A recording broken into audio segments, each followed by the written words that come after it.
Olá pessoal, estamos aqui mais uma vez numa edição do nosso podcast e nós estamos aqui hoje com mais um convidado especial. O Otávio está aqui, ele vai se apresentar. Esse é um cara especialista em ar-condicionado, é um grande amigo, né? Se tornou um grande amigo. Hoje é cliente nosso e ainda tem a gravação dos cursos de ar-condicionado que você pode achar na nossa plataforma. Mas ele vai se apresentar, ele vai falar um pouquinho pra gente dele, da história dele. E obrigado, Otávio, de estar aqui com a gente, de ter aceitado o convite de fazer esse podcast com a gente. Se apresenta para o pessoal aí, por favor. Perfeito, Claudaldo. Muito obrigado desse convite. É um grande prazer estar aqui.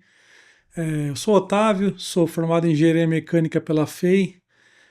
Estou na área de sistema de climatização para missão crítica há pouco mais de 13 anos. Fui responsável pela operação do data center de grande porte, o mega data center na área bancária, sendo o engenheiro mecânico responsável pela operação e manutenção desse data center. E hoje eu estou com a minha empresa, já faz alguns anos que eu estou com essa empresa, sou consultor em sistemas de climatização para data center e para conforto. E além disso, a gente tem uma vertente também da empresa que é a energia fotovoltaica.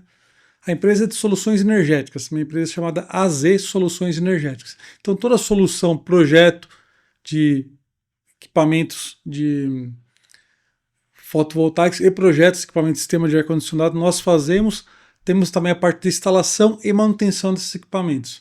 Nossa empresa tem 4 usinas próprias que operam do ponto de vista da energia solar fotovoltaica. Uhum. E do ar-condicionado nós estamos firme nessa ponta também. Legal, muito bom. O Otávio ele foi me apresentado por um grande amigo também, o Firage, e ele veio aqui para gravar com a gente foi se conhecendo, e aí ele contou das 2 divisões da empresa dele. Hoje nós vamos focar na parte de climatização, né, Otávio? Porque senão seriam muitos assuntos para falar num podcast só. A gente marca um outro para a gente falar depois só de energia fotovoltaica, que é um assunto também bastante em alta, né? Eu acho que tem várias coisas para a gente conversar, teve muitos investimentos nessa área, continuam tendo e realmente nos ajudou bastante. Eu mesmo na minha casa também tenho uma pequena usina, né? Que hoje é muito comum as pessoas terem para você poder até diminuir um pouquinho a sua conta de energia. E de alguma forma a gente acaba ajudando a consumir menos das nossas usinas hidrelétricas e das outros tipos de usina, não deixar que se ligue usinas a carvão, usinas nucleares e coisas parecidas, né? Mas esse é um assunto para o próximo podcast. Hoje nós vamos focar aqui, né, na parte de climatização. E o Otávio ele foi convidado nosso a gravar os cursos de climatização, justamente por essa experiência que vocês ouviram que ele tem mais de 13 anos, conhece dessa área, trabalhou na operação de um grande banco do Brasil aqui, acho que é um dos maiores bancos da América Latina, se já não cresceu mais. E então, pela experiência que o Otávio tem, ele vai compartilhar um pouquinho com a gente, né? De como você começou nessa área, o que te levou a trabalhar na área de climatização? Foi lá quando você já escolheu ir para a faculdade, ou você gostava disso antes? Como foi? Conta um pouquinho para nós. Certo. Tudo começou na faculdade, né? Eu me formei na FEI, em Engenharia Mecânica. Dentro do curso, no terceiro semestre, entrou uma matéria chamada Termodinâmica. E a maioria do pessoal não gostava tanto dessa matéria, só que essa matéria eu me apaixonei pela matéria. Então, a transformação em calor em trabalho e trabalho em calor, que é um conceito básico da termodinâmica, eu falava com os amigos na República, né, na hora do jantar, no café da A tarde. discussão era A discussão climatização, era já. climatização, era a parte da engenharia térmica, antes um pouco de climatização, que é o conceito, né? Do conceito geram as melhores práticas. E nisso eu comecei a procurar os cursos complementares, que a faculdade tinha parceria com algumas empresas, né, grandes empresas. Eu fiz todos os cursos na área térmica que a FEI proporcionou. Então era um curso barato, subsidiado, né, pela própria faculdade, com parceria com as empresas. Então, vou dar um exemplo de 2 empresas grandes, Danfoss, compressores e bombas HSB. Fiz esses 2 cursos entre outros cursos, né, da faculdade, me apaixonei pelas matérias de dimensionamento de bombas, de motores elétricos, é, compressores. E no sétimo semestre, eu fui monitor de uma disciplina chamada transferência de calor aplicado. Então, tudo que a gente aprendia a calcular na unha, na mão, a dimensionar tocador de calor, regime de escoamento, regime laminar, turbulento, a gente tinha um software, né? A gente utilizava o software e ajudava o professor nessa disciplina. Na época o professor era Haddad, o nome do professor. Não é o ministro Ministro da Economia, da né? Economia, Agora, perdão, porque ele já foi da educação no agora, e passado. agora já nem vai ser ministro, mas já saiu, inclusive, eu acho. Exato. Mas ele era um professor bem... A lousa dele, eu lembro que era uma lousa metódica, assim, a melhor lousa da faculdade em termos de organização. Então era uma lousa que parecia que, poxa, eu estava num parque de diversão, assim, porque era uma lousa extremamente detalhada, com uma divisória perfeita, tudo justo e perfeito. Então eu gostei. Ali você se apaixonou e tá até hoje. Estou até hoje. E depois, aí eu entrei como no nono semestre da faculdade, eu entrei no processo seletivo para analista em informação de um data center, de um grande data center. Aí entrei na área térmica energética dos sistemas, trabalhava como analista de engenharia, porque ainda não estava formado, né? Uhum. Nesse data center e na área térmica e energética. Ou seja, eu me apaixonei e não saí dessa área. Estudando, você se apaixonou e está até hoje. Exatamente. Muito bom. Eu imagino assim, como eu, na minha caminhada, eu tive alguns desafios, né? Talvez você ali começando a estudar e eu não sei na sua época como que era o acesso a essas coisas, a estudos ou hoje a gente tem informação, a gente vem aqui no computador, a gente vai numa IA da vida, você busca muita informação. Na nossa época de estudo não tinha tanta informação assim, né? Então a gente tinha que buscar muito nos livros, ou professores, eu tinha professores que já trabalhavam em multinacionais, então a experiência deles nos ajudava muito, porque ele vivia aquilo que ele estava ensinando e dava as dicas do dia a dia, né? Sim. Imagino que você também tenha passado, esse mesmo professor aí, o Haddad aí que você comentou, ele deve ter ajudado muito com isso, né? Mas a gente passa sempre por grandes desafios. Um dos desafios que a gente quer ajudar aqui é a ProLearning, né, que é a empresa que o Otávio conheceu, que é a nossa empresa. A gente tem essa plataforma de ensino e que é focada em missão crítica. Então, se você quiser, a gente vai falar mais ainda que esse assunto, mas se você quiser conhecer um pouquinho mais da plataforma, daquilo que a gente tem de curso lá, até para te ajudar nesses desafios que a gente acabou enfrentando lá atrás, ali o Otávio, principalmente na área de climatização, ele ensina muitas coisas, muitos conceitos. Eu vi algumas aulas sendo gravadas e fiquei impressionado, né, com a profundidade de informação que o Otávio estava passando ali. E isso é bom, a gente precisa treinar, a gente precisa se capacitar.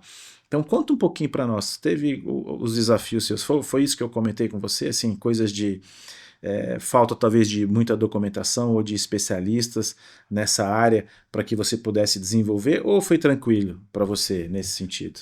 Não foi fácil, mas também não foi difícil porque eu sempre tive algumas cabeças santas, né, que no próprio trabalho e na academia, né? Então, assim, quando eu me formei em 2014, primeiro semestre de 2014, eu já fui transferido para um data center que era ia ser a matriz hoje é a matriz do banco, né? Uhum.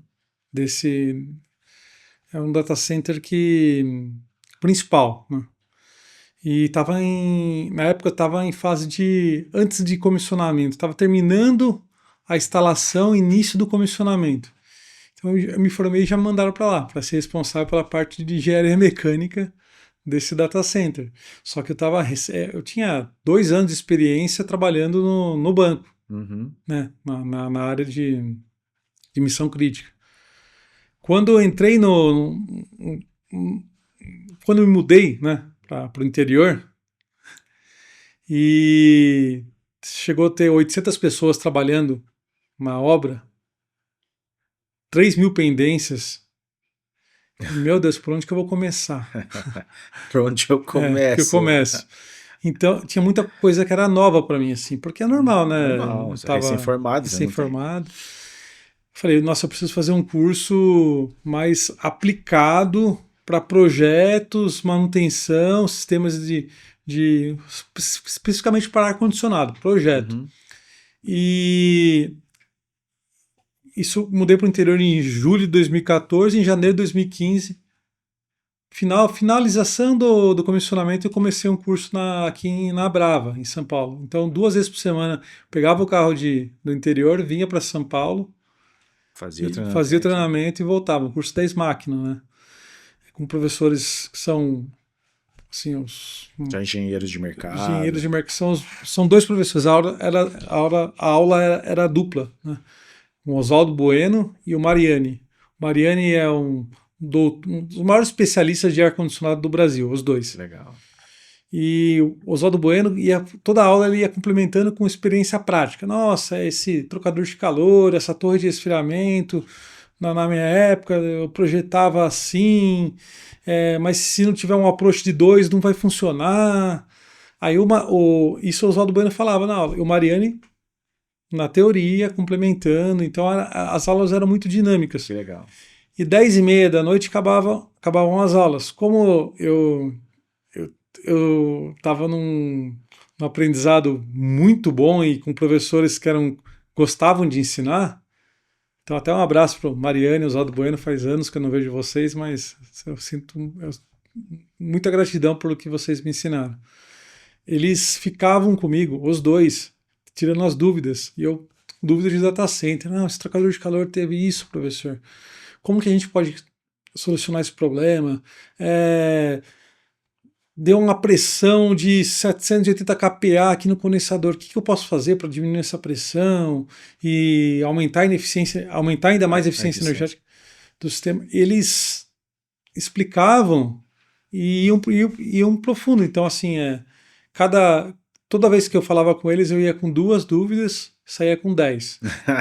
E voltava em casa, voltava no trabalho no dia seguinte. Aí você ia na operação ia lá, na operação. via. Exato, e foi aprendendo assim. Cara, acho que isso o jeito que você aprendeu é um jeito maravilhoso, né? Porque faculdade, você aprendeu teoria, já foi enviado para uma grande operação e ainda foi fazer curso de especialização com grandes profissionais e podia pôr aquilo em prática olhando para uma operação, olhando para o que estava acontecendo ali no dia a dia, ou até o acontecido, você tirava dúvida e voltava e resolvia.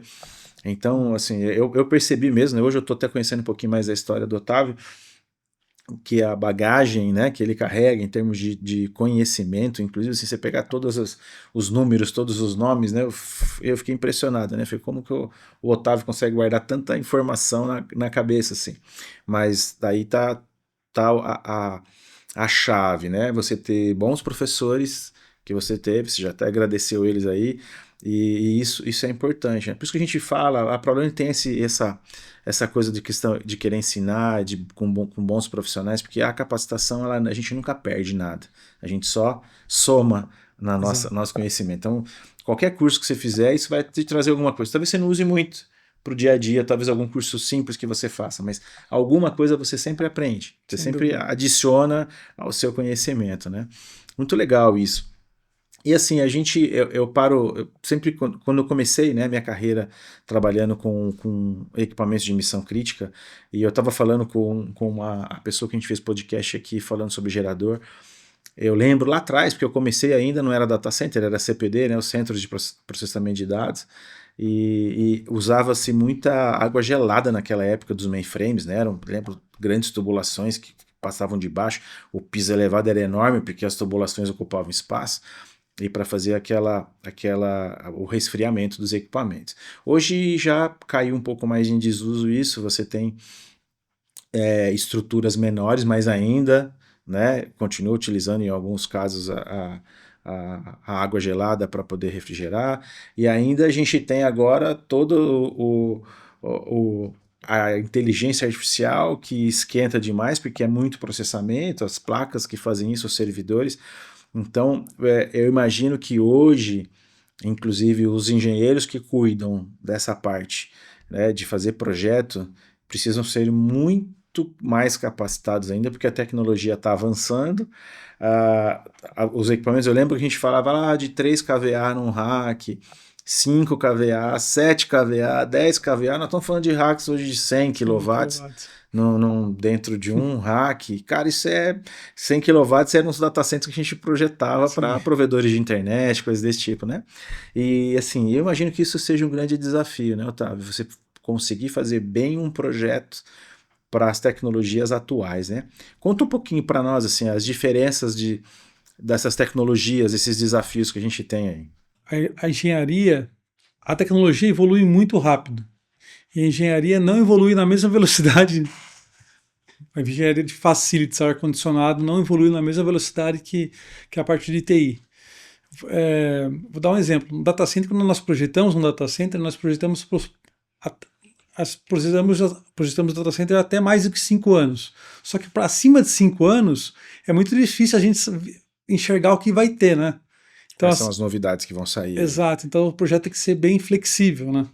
Claro que a gente está projetando um data center de um banco, vamos projetar até 2050, né? As operações para 30, 40 anos, ok.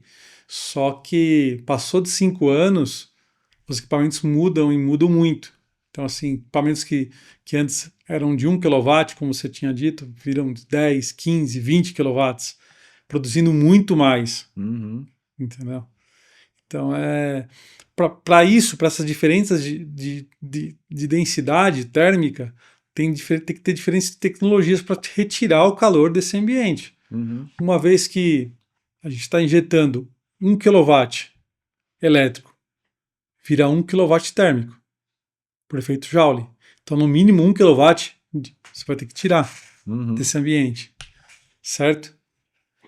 Então, assim, como tem um ambiente de, sei lá, vamos dar um exemplo aqui, 10 kW de densidade. Vamos supor que todos os corredores tenham equipamentos de 10 kW, ou a média 10 kW por rack, certo?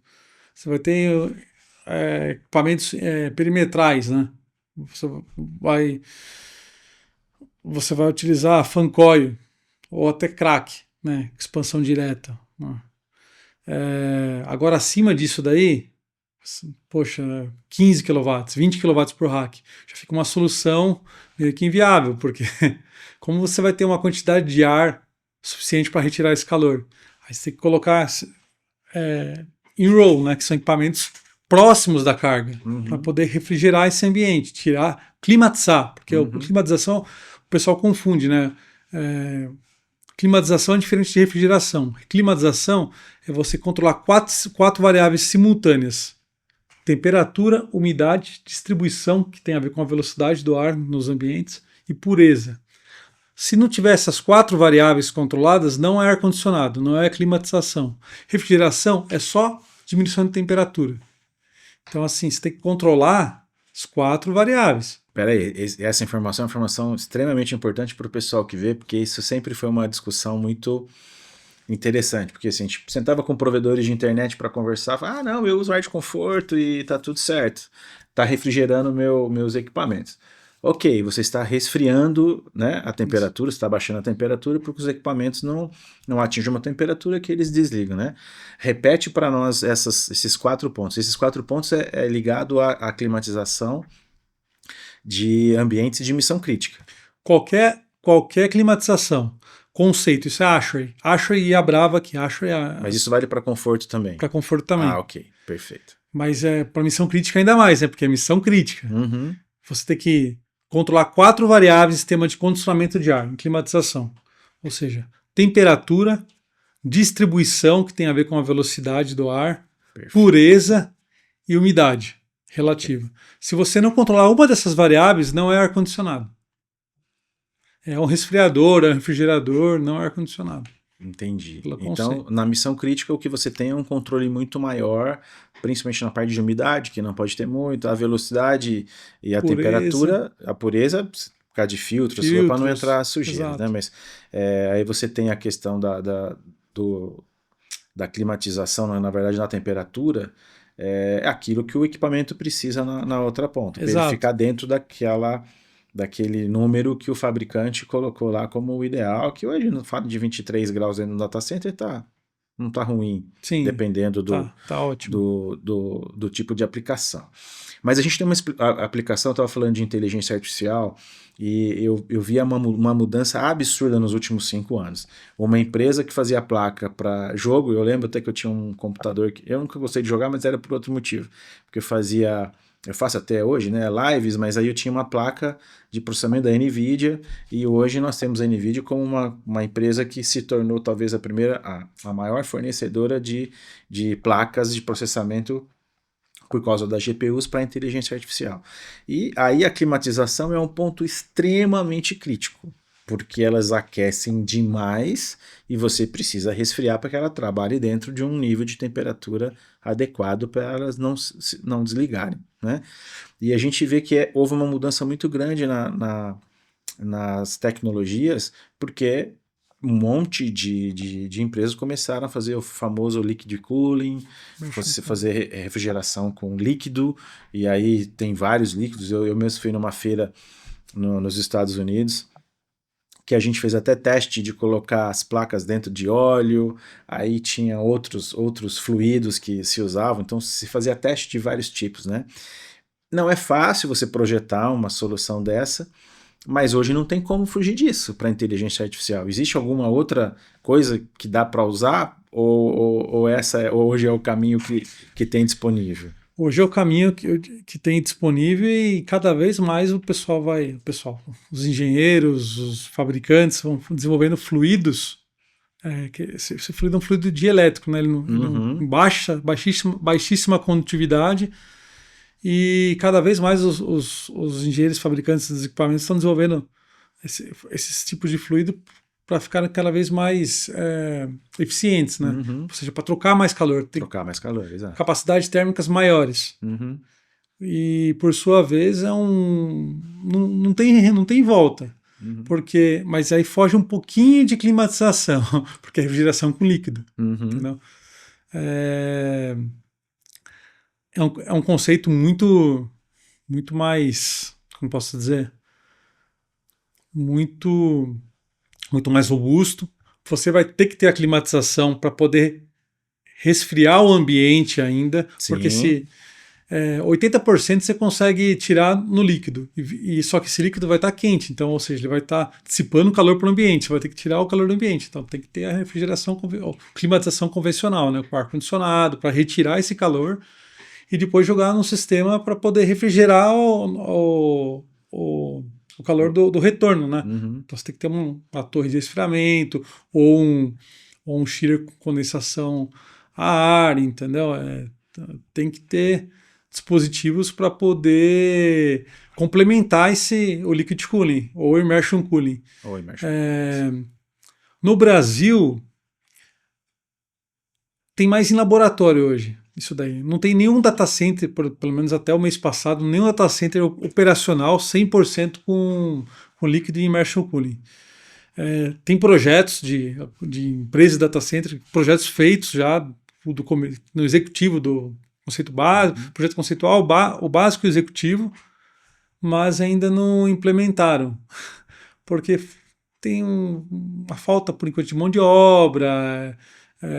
Uma hora isso vai ser inevitável, vai vir e vai vir com força e o pessoal tem que estar preparado. Por isso que é muito importante se atualizar, né? Eu acho muito interessante, eu acho que nós podemos inclusive já bolar um curso com módulo específico para liquid cooling, immersion cooling. Eu lembro que nessa feira, assim, tinham várias tecnologias, umas que são extremamente eficientes, mas não fecha a conta na hora de fazer um projeto. Por exemplo, você pegar eu vi testes com um Novec, que é aquele líquido que se faz o combate do incêndio, mas ele também é dielétrico que fala, né? Sim. E aí ele é um líquido igual a água, que assim, né? Transparente, e você coloca, eu colocava o meu celular dentro daquele líquido, quer dizer, ele continua funcionando, se liga para ele toca, funciona normal, ele não afeta em nada. E também tinha essa possibilidade de você resfriar os servidores dentro desse líquido. Só que ele é muito caro. Sim. Então aí se torna uma operação muito cara que inviabiliza a venda para cliente, por exemplo, né, as big techs, tudo, e fica muito complexo. Por isso que tem data center debaixo do mar, estão falando de data center agora no espaço, né? Estão buscando soluções, mas tudo isso custa muito caro. Então a conta não fecha, por isso que continua se utilizando a climatização que a gente conhece, com ar-condicionado e refrigerando o ar e fazendo troca, cada dia mais eficiente. Mas tem um item também que nas minhas reuniões, eu acho até comentei com você já, das reuniões que eu andei fazendo em prefeituras, e aí sempre tem aquela preocupação política. Puxa, mas tem um data center na minha cidade, e aí a população sempre fica falando em relação ao consumo de água, porque vai consumir toda a água da nosso reservatório, porque se fala muito disso, né? Você vai na mídia, tem alguém falando de que, porque o data center lá faz barulho, o data center ele consome muita água e tal. E a gente sabe que tem muita lenda por trás disso. Né? Óbvio, existiam tecnologias antigas que consumiam realmente muita água. A questão do barulho, de verdade, você passar do lado de um data center hoje, o barulho externo, só se os geradores estiverem ligados por algum motivo, que talvez você vai escutar, e mesmo assim eles têm grandes proteções. O barulho, o ruído por fora de um data center, ele não é o que incomoda, mas eu já li matéria sobre isso, que tem cidades se incomodando com o barulho de data center. Mas eu queria mais focar aqui na questão sobre o consumo de água, porque nas reuniões que eu tenho feito aí com alguns prefeitos, vereadores e secretários, eles têm essa preocupação, porque, óbvio, ele vai trazer um ambiente desse para a sua cidade, mas a população vai cobrar também dele. Mas um dia que acabar a água então da cidade, é porque é o data center que consumiu a água, né? Então fala um pouquinho pra gente rápido sobre esse assunto. Tá. Nossa, esse assunto... Ele rende, né? Rende. Dá pra gente ficar falando o dia inteiro só nesse assunto. Vamos lá. É muito relativo, né? Tem seus prós e seus contras. Como tudo na vida, né? Tem as vantagens e desvantagens. Mas é um pouco lenda esse que vai acabar a água, o data center consome um vilão. Eu vou explicar por quê. Vou tentar ser o mais didático possível. Perfeito. Vamos então colocar alguns números para o pessoal poder entender. Segundo a OMS, a Organização Mundial da Saúde, uma pessoa necessita de 100 litros por dia de água. Isso para tudo, para banho, para fazer a comida, consumo, limpeza, higienização, 100 litros por dia por pessoa. Então, um condomínio que tenham 1.000 pessoas, 100 mil litros de água por dia, certo? 100 litros, 10 mil, 100 mil litros. Vamos comparar com um data center.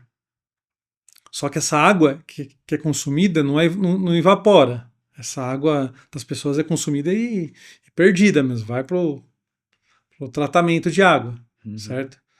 Para um data center, vamos falar data center consome água quando a torre de resfriamento, é aberta. Aí a água que é consumida, na verdade, é evaporada e volta para o ciclo da natureza. Somente quando é aberta. Quando é fechado, o consumo é muito baixo. Nem compensa falar aqui, porque é litros por dia, entendeu? É um data center que tenha 1.000 TRs, então. Vamos ser mais específicos. 1.000 TRs. A bomba de condensação do sistema aberto tem uma vazão de 600 metros cúbicos por hora, ou seja, 600 mil litros por hora. É a bomba de condensação. O consumo específico da água é até por volta dos equipamentos mais modernos, no passado, há 15 anos atrás, era 2% da bomba. Hoje, 1%. Então a gente reduziu metade, devido à eficiência da engenharia mesmo. Ou seja, 1% vezes 600 metros cúbicos por hora dá mais ou menos por dia 160 mil litros de água por dia. 160 metros cúbicos de água por dia. Para 1.000 TRs, que não é um data center pequenininho, é um data center de porte médio para grande. Só que essa água, ela é evaporada, ela volta para o ciclo da natureza. Mas assim, tem seus prós e contras. Como, como tudo, né? Um sistema de condensação aberto, você vai gastar menos energia e consumir um pouquinho mais de água. Embora essa água volte para a natureza. Que mais? Agora, o vilão, assim, do data center. Vamos colocar 170 metros cúbicos por dia. 170 metros cúbicos por dia são 170 mil litros de água por dia. Um condomínio de 1.700 pessoas. É um condomínio que tem umas 500, 600 casas, mais ou menos. Vai consumir só para as pessoas isso daí por dia. Então, assim, só que tem outro porém. O condomínio só ele capta água nobre, né? Ou seja, água que vem da concessionária. Se você conseguir aproveitar a água de outras fontes que não são fontes mais nobres, fontes menos nobres, vou dar um exemplo. No data center que eu trabalhei, a gente tinha um prédio administrativo, tinha 6 mil pessoas no prédio, 5 mil, 6 mil pessoas. A gente utilizava, tratava todo esse esgoto do prédio, tinha uma ETE, e dessa ETE a gente mandava para as torres de resfriamento. Ela ocupava 80% do consumo de água. Perfeito. Então, poxa, Então você conseguia a gente aproveitar conseguia bastante. E reaproveitar não é muito. uma água que vem da empresa de tratamento, que vai vir com cloro, com flúor, nada disso. É uma água que é uma água de reuso, Uma água de que a reuso. gente chama, né? Se tiver por um outro lado também próximo de um rio que, que você consiga, claro, tem que ter as licenças, obviamente, mas é um rio Tietê que está poluído, você consiga estar usando, despoluindo, utilizando um recurso que está perdido, né? Uhum. Para aproveitar do ponto Que de aquilo não vista está sendo utilizado para as pessoas, né? exato. É. Então é uma lenda isso que consome, vai acabar com a água É. Eu até conversei com alguns desses, né, principalmente do setor público, que eu falei, se você precisar de ajuda, né, com um parecer, com um documento técnico, né, eu falei, eu tenho alguns amigos que trabalham com isso, eu falo com o Otávio, a gente faz esse trabalho de preparar aí um relatório para poder justificar o porquê se colocar um data center na cidade não vai prejudicar em nada a sua cidade em si, né? Você atrai empresas de tecnologia, você abre mão de obra. A gente estava conversando isso porque instalando centros de treinamento nesses lugares, né? Então a ProLearn fornecendo esse tipo de trabalho.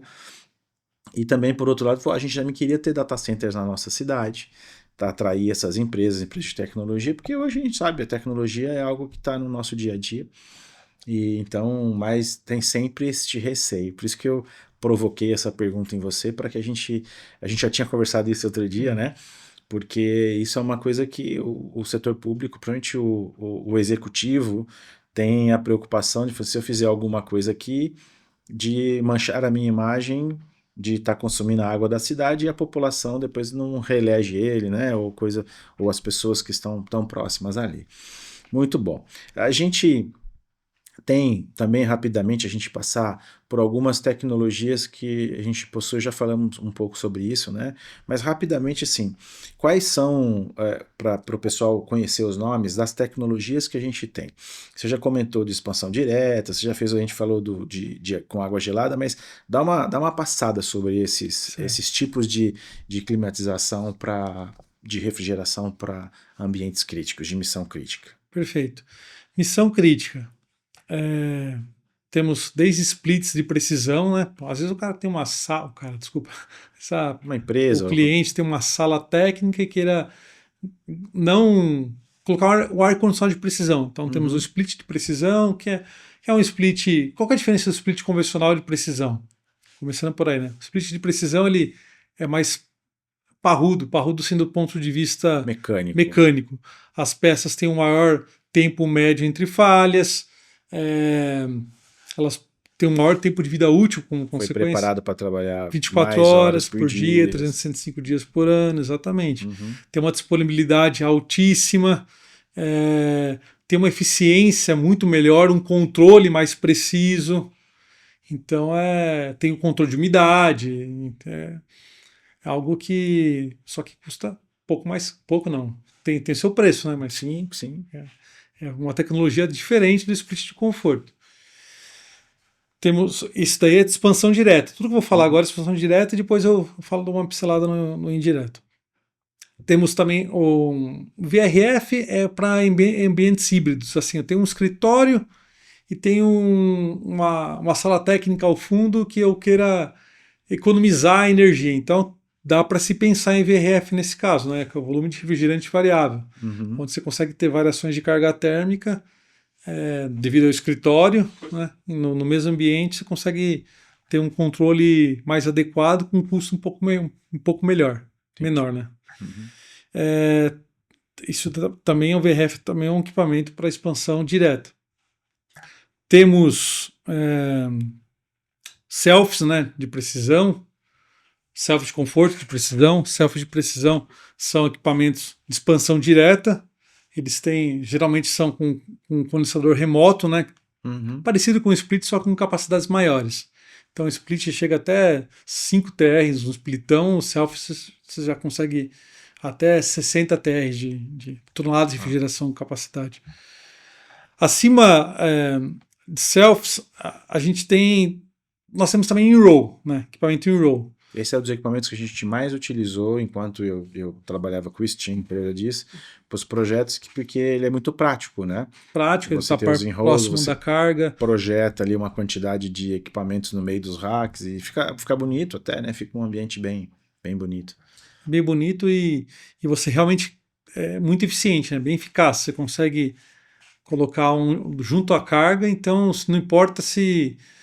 Diferente do ar-condicionado perimetral, onde você tem grandes distâncias de colocar o ar frio para retirar aquele calor do equipamento, o in-row ou in-rack, que é o in-row é no corredor, o in-rack é no rack. No rack. Uhum. Só que eles são bem parecidos, o conceito é o mesmo, é levar a carga fria próxima à carga quente e retirar o calor. Uhum. O in-row a gente consegue 20, 30 kW, até mais. Hoje tem máquinas maiores. Tem máquinas maiores. Só que se for muito maior, compensa a gente colocar um in-rack, né? Que Uhum. já é mais eficiente, né? Ele está dentro do rack, então para aquele rack específico você coloca o in-rack, você retira o calor mais facilmente. Uhum. Temos também os que são mais utilizados assim, em data centers de médio para grande porte, que são os fan coils, né? Então, o fan coil é um equipamento de expansão indireta, porque ele utiliza água gelada. Água gelada produzida por quem? Por um chiller, ou seja, tem uma central de água gelada que produz essa água, diferente do expansão direta, onde tem a troca térmica diretamente do ar com fluido refrigerante. Aí você vai, na expansão indireta, você vai refrigerar uma água, para essa água trocar calor com ar. Uhum. Depois ela vai voltar mais quente na sua central de água gelada, no seu chiller, vai fazer a troca térmica ali com o gás do chiller, que tem infinitos gases também hoje, e depois vai mandar água gelada de novo, fechando o ciclo, né? Então é uma expansão indireta. Por quê? Porque ela não é a troca direta entre ar e fluido refrigerante. É ar, água e fluido refrigerante. Então tem trocas intermediárias. Quando usa um fluido intermediário, é um sistema indireto de Legal. troca de calor. Boa essa explicação, porque às vezes poucas pessoas conseguem explicar a diferença do direto com o indireto, né? Mas segue aí. E aí com os fan coils, né, que são os cracks, os CRAs. Crack é máquina de trocar self. Crack é self, é troca direto. Agora, indireto é o CRA, que são os fan coils de precisão. Os fan coils de precisão, eles têm. Hoje tem fan coil de precisão até 90 TRs. Cada um. Que é muito. Só que, claro, que a serpentina. Por que eles conseguem ser mais com capacidades maiores do que os cracks? Do que os cracks, do que os fan coils Por que os fancóis de precisão conseguem ser mais Eficientes. também, mas ser maiores do que os selfies? Não imagino. Por causa da água. A água a gente consegue trocar de 20. O calor específico da água é 4. O calor específico do ar é 1. Então só nisso daí é 4 vezes maior. Só que, devido às outras propriedades, entre densidade, massa específica, a gente consegue ter 25 vezes mais troca. Por isso que a gente consegue colocar um equipamento que não é tão grande, tão maior que o Self, conseguimos uma capacidade maior, bem maior. Que legal. Você vê que o bate-papo aqui, né, sobre o ar-condicionado, sobre esse refrigeração, climatização, esse é um assunto que a gente pode ficar conversando por horas aqui, né? Mas, de novo, quero convidar você, se você quer fazer um curso mais completo, com módulos bem direcionados para cada coisa, a gente tem na nossa plataforma, entra lá, pega o nosso contato, vai ter aí no final do vídeo o link para você entrar em contato com a gente, e aí você pode conhecer os cursos que são ligados à parte de climatização para ambientes de missão crítica. Mas no treinamento fala também sobre os outros para explicar essas diferenças, que é esse bate-papo que a gente está tendo aqui, né? O treinamento fala muito mais detalhado também. Muito mais detalhado, porque é muito mais tempo, porque a gente tem aqui, sei lá, 50 minutos que nós vamos ficar aqui juntos, então não é um tempo muito longo para a gente poder explicar tudo, mas é provocar vocês a buscarem essa informação e a gente poder ajudá-los com esse treinamento, né? Então, aqui a gente já está indo para o encerramento, né? Só algumas perguntas finais aqui para o Otávio. Hoje, se você fosse montar um data center de tamanho médio, ou melhor, vamos fazer um negócio um pouco mais amplo. Se você pegar um data center de provedor de internet pequeno, nós estamos falando de ali entre 10 e 20 racks. Você vai explicar qual você, na sua opinião, acha qual seria a melhor tecnologia. Se a gente falar de data centers de 100 a 200 racks, qual que seria a melhor tecnologia? Que seriam data centers médios. E aí os data centers de hyperscale, que nós estamos falando de 1000 racks, aí coisas maiores e tal, né? Rapidamente para nós, qual que você enxerga que seria pequeno, médio, grande aí, as tecnologias que seriam mais adequadas para esses ambientes? Certo. Para o pequeno eu considero o self, né? Self, claro, com redundâncias, né? Colocam 3 selfies menores com redundância de mais um, então, ou seja, um parado e esperando, né? Esperando dar uma manutenção ou stand-by, obviamente, e 2 em operacional, para um data center de 20 racks, por exemplo. Tá. Até 20 racks. Porque é mais barato, mais prático, mais flexível, então é uma solução que se encaixa muito perfeita. Já para o data center médio, eu já colocaria. Médio, você falou quantos racks mesmo?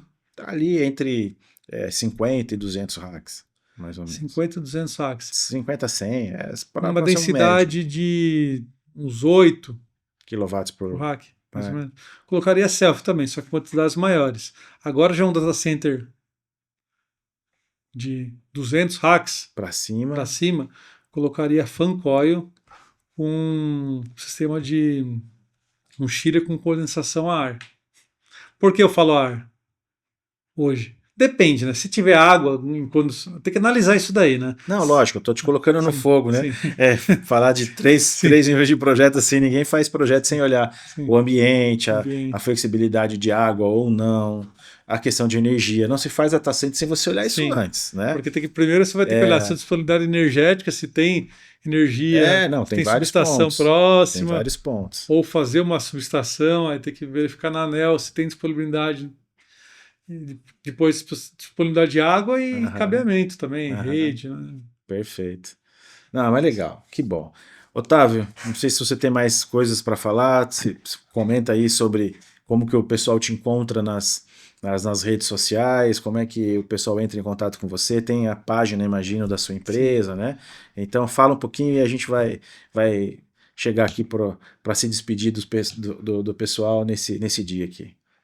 Antes de falar, posso mandar um abraço para duas pessoas? Fica à vontade, o microfone é seu. Gostaria de agradecer ao André, o engenheiro André Roberto, um cara maravilhoso, conhece muito a parte técnica, humilde, porque a humildade é uma dádiva, pessoal, não é que a pessoa é menor ou não, a humildade é uma dádiva de Deus, assim, você tem que, se a pessoa é humilde e ela tem um conhecimento tão grande e transmite esse conhecimento para você, acho que ela está um pouco mais evoluída do que muitos. E o André é uma pessoa que me ajudou muito. É um profissional que eu trabalhei com ele por 13 anos, né? Ele tem uma experiência muito maior do que a minha. Ele cresceu no ar-condicionado também desde os 14 anos, fez o curso técnico, Legal. refrigeração, Ipiranga, depois fez faculdade de engenharia, fez mestrado, patenteou filtro, tem patente de filtro. É um cara que era papo de maluco até quando a gente conversava no almoço, assim, porque a gente começava a contar umas charadas de ar-condicionado, né?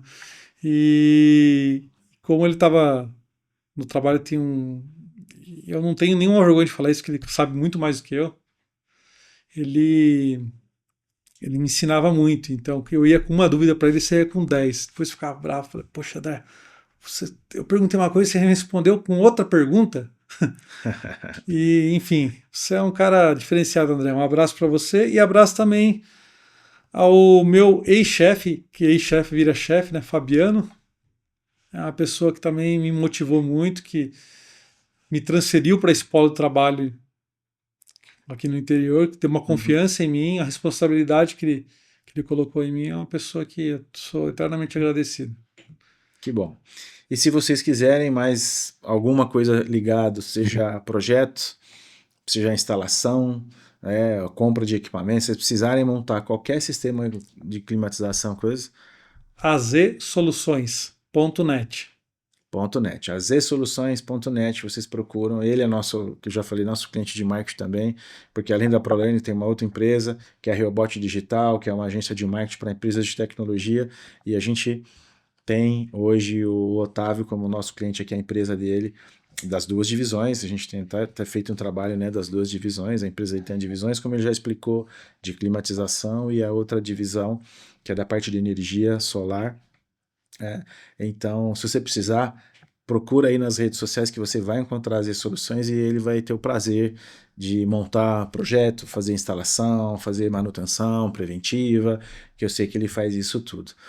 E a ProLearn também, você já conhece, mas pode nos procurar nas redes sociais, também a nossa página, prolearn.com.br ou reobot.com.br, que é a nossa agência de marketing. Então, te agradeço de novo, Otávio, por você estar aqui com a gente, ter aceitado o convite da gente falar um pouco, né, sobre climatização, sobre os projetos, sobre os desafios, e que nós possamos aqui outro dia, aí a gente vai falar de energia solar, aí a gente fala de outro assunto, e assim a gente vai seguindo. De novo, obrigado pela sua presença e se despede do pessoal aí para a gente seguir para a próxima. Eu agradeço, Clodoaldo, é um prazer estar aqui com você. Poxa, pode me convidar que sempre estarei aqui. Legal. Uma satisfação imensa de estar conversando contigo. A gente sempre aprende, né? Sempre a gente aprende. Aprendizado contínuo. E é isso, pessoal. Muito obrigado. E se precisar de qualquer dúvida sobre ar-condicionado, fotovoltaica, você pode entrar na azsoluções.net ou diretamente no nosso Instagram, azsoluções. Beleza? Muito obrigado. Joia, pessoal, obrigado por mais essa edição e que vocês possam continuar nos acompanhando nas redes sociais, que você busque a gente para você ver as novas edições, tudo aquilo que a gente vai falar ainda. Tem muito assunto para a gente falar aqui de missão crítica, de ensino, que é o que a ProLearn faz, e aí você segue a gente aí para você poder saber das nossas novidades. Até mais, até o próximo podcast.